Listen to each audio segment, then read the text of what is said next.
Welcome back. 6:51, time for the morning sprint. The investigation into a deadly plane crash continues today. Federal investigators will be at the scene of the Rock County crash for the next day or so.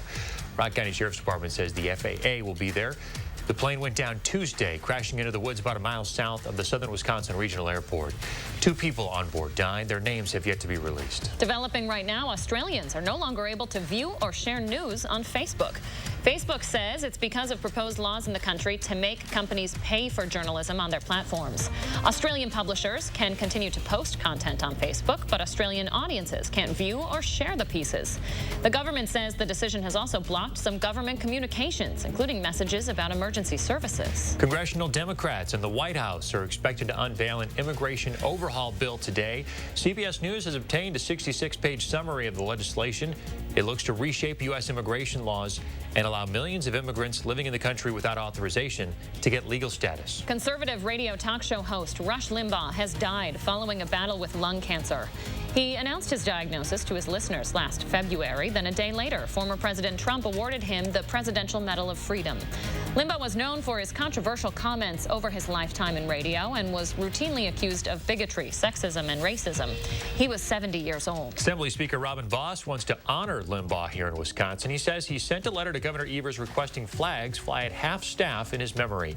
Vos says Limbaugh was a pioneer in talk radio, and lowering the flags would be a great show of respect and bipartisanship. The governor has not publicly responded. A white candidate for the state's top election official is apologizing for a tweet that she posted on the day of the primary. Deborah Kerr tweeted at 5:40 p.m. Tuesday that she'd been called a racial slur for black people when she was 16 because her lips were bigger than most. She has deleted her account and says she didn't intend for her post to be interpreted as racist. Kerr received the second most amount of votes in the state superintendent race. White House Press Secretary Jen Psaki says President Biden and VP Harris do not believe vaccinating teachers is a prerequisite for students to get back into the classroom.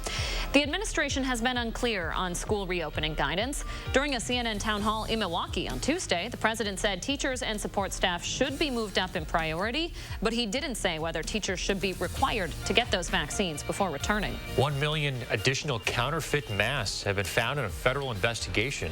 Agents found the latest batch in a Western Maryland warehouse. The pallets would have gone to people responding to the COVID crisis. N95 maker 3M says it's filed legal actions over fake masks in more than 20 states, but investigators have not said which states were involved. A New York lawmaker says Governor Andrew Cuomo has threatened him. Democratic Assemblyman Ron Kim alleges Cuomo called him last week and threatened to, quote, destroy his career if he didn't deny allegations from the nursing home scandal. A top aide had told lawmakers the Cuomo administration delayed sharing COVID death numbers of nursing home residents because it feared a potential federal investigation. Cuomo's aide denies the allegation. A nearly 300 million-mile journey comes to an end today. NASA's Perseverance rover will land on Mars this afternoon. Once it safely touches down, it will explore the planet from the ground and the air with the first-ever helicopter drone deployed on another planet. Nearly 10 years of work has gone into developing the Explorer. It's scheduled to land just before 3 this afternoon. The National Weather Service is warning of another major winter storm headed for the southeast. Texas is still grappling with massive power outages and frigid temperatures this morning from the storms earlier in the week. The state's power grid operator says more than 2 million homes were without power yesterday. The agency says it hopes at some point today that customers will face controlled outages that will last no longer than an hour at a time. Take a look at this brand new video. This is lava exploding out of Mount Etna, Europe's most active volcano. It's had spurts of activity over the last few weeks. The camera team recording this had to constantly move to avoid getting hit with ash. The last major eruption was nearly 3 decades ago.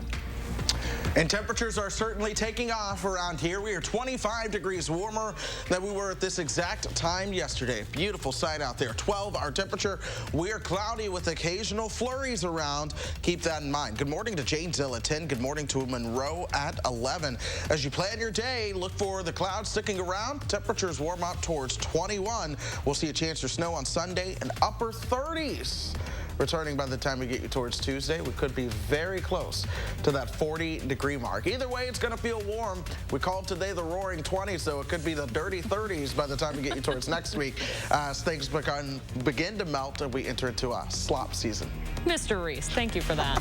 Have a great day, folks. Enjoy your sunrise. We'll be back here tomorrow morning.